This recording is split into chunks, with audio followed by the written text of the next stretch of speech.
How's it going? Jason here. Welcome back to my channel. Today I'm working on a 2014 Chevy Suburban. I'm going to be doing the driver's side motor mount for you.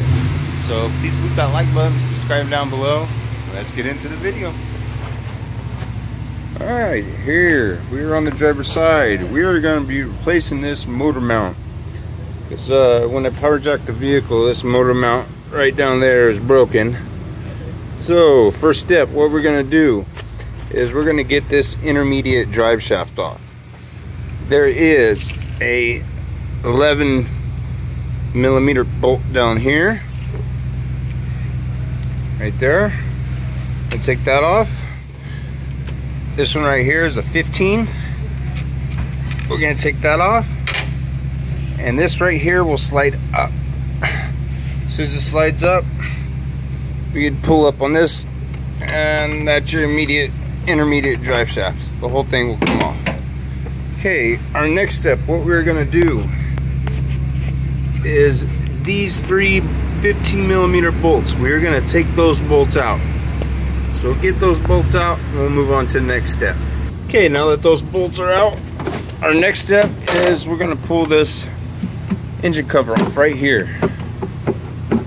This is going to allow us a little more clearance, because what we're going to be doing is putting a jack under this vehicle with a block of wood, and we're going to be jacking up the oil pan so that this engine rocks like this, so we could get more room to get these bolts to the block out.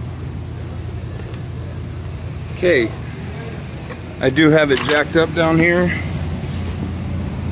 as you can see with my block of wood right there. And you're only going to jack it up far enough to where it's touching right there. Don't jack it up too much, because you can break something. You can watch through the fender well right there as you're jacking it up to see how high you got it. But what am I going to be using is 15mm wobble socket, little short extension, a longer extension. If you don't have the wobble socket, you get one of these adapters and just a regular 15, and that'll work for you. So let's get in here and get to these bolts. Okay, you will have to do this from top. There's one bolt on top here, one down here, one up here, one down there. Just bend these tabs out of the way right there, as you can see. And then when you're done getting those bolts out, you're going to bend it back down.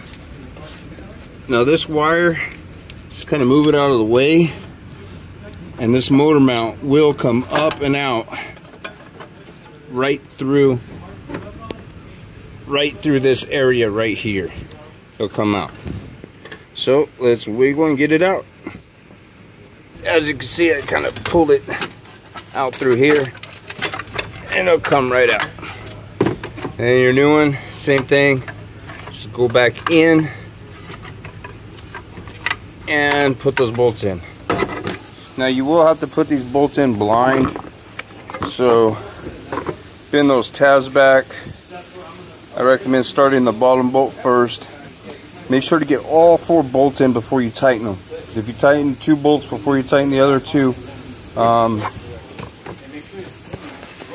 more than likely one will be off, and you'll have to take them back, all back off anyways.